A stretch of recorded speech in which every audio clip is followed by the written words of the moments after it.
Mon Seigneur et mon Dieu, je crois de tout mon cœur que tu es ici, que tu me vois, que tu m'entends. Je t'adore à genoux devant toi. Je te demande le pardon de mes péchés et ton aide pour faire de mon mieux ces moments de prière. Marie, ma mère immaculée, Saint Joseph et mon ange gardien, intercédez pour moi.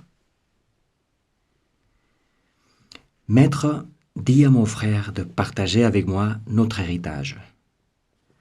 Ah, les héritages! Qui n'a pas connu dans sa famille des tensions, des bagarres, des inimitiés incroyables, des inimitiés à vie et presque à mort, des inimitiés entre frères et sœurs, père et fils, entre beaux-fils et belles-sœurs.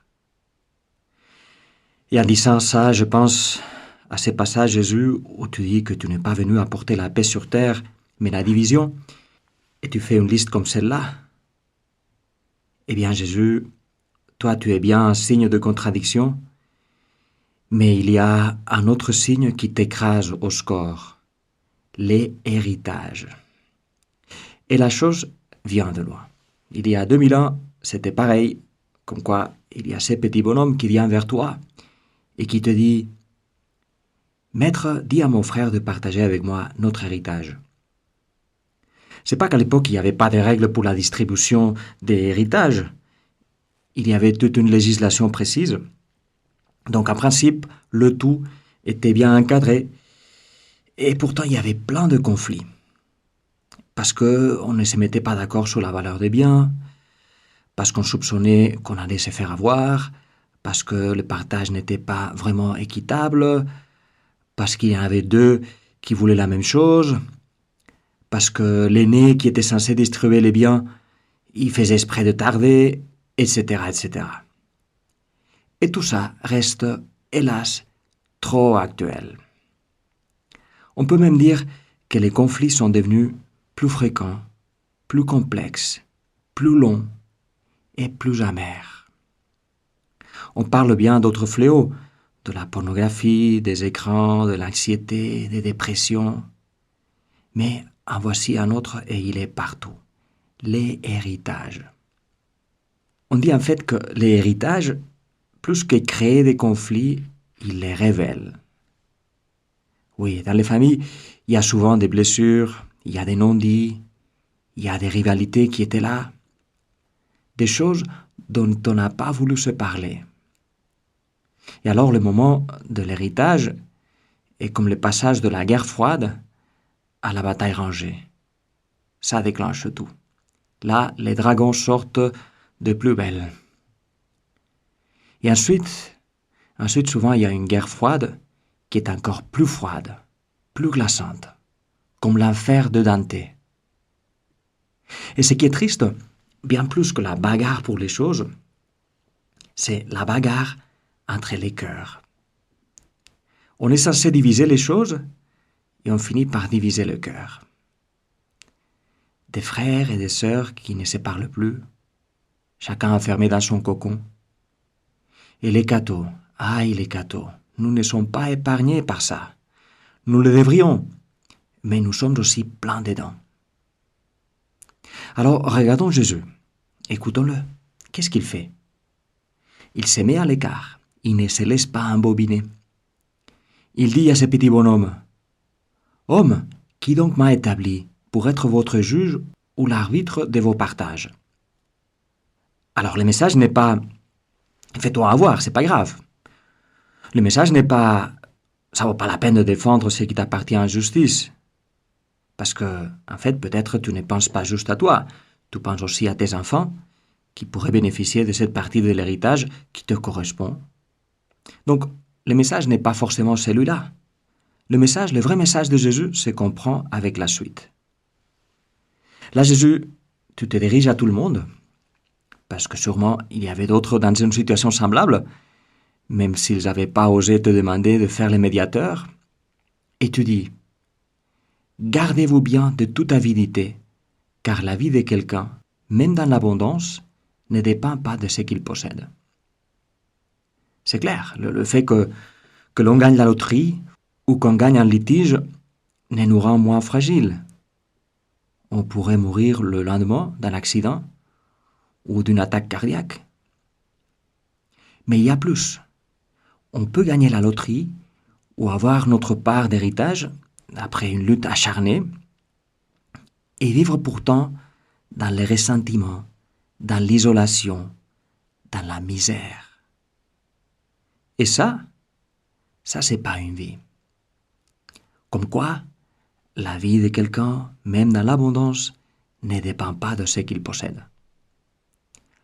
Combien de riches pauvres, des pauvres riches, qui mènent des vies misérables. Et pour illustrer ça, Jésus, tu racontes une parabole. C'est l'homme riche qui a eu une très bonne récolte, si bonne qu'il n'a pas la place pour la garder. De sorte qu'il détruit ses anciens greniers, il en fait d'autres plus grands, et puis, à la dolce vita. Il s'est dit, te voilà donc avec de nombreux biens à ta disposition pour de nombreuses années. Repose-toi, mange, bois, jouis de l'existence. Mais, ces mêmes jours-là, Dieu lui dit, tu es fou. Cette nuit même, on va te redemander ta vie. Et ce que tu auras accumulé, qui l'aura? Avec cette parabole, Jésus, tu mets les choses en perspective. Tu les mets dans la bonne perspective. La vie sur cette terre, c'est juste un tout petit épisode qui pourrait finir, comme on dit au Québec, tout de suite. Et à juger par comment tellement de chrétiens se battent autour des héritages, on dirait qu'ils ne croient plus vraiment à la vie éternelle. Ils ne croient qu'à la vie ici-bas.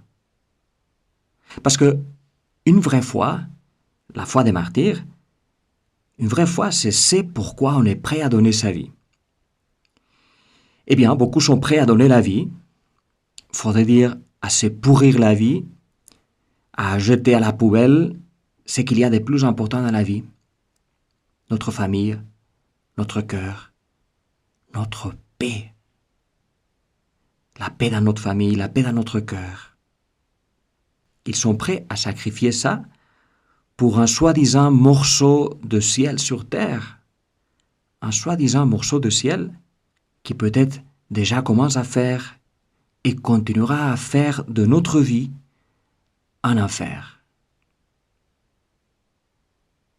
Et c'est ça le pire, c'est le cœur qui se renferme, la guerre des uns contre les autres, les orgueils blessés, l'enfer sur terre.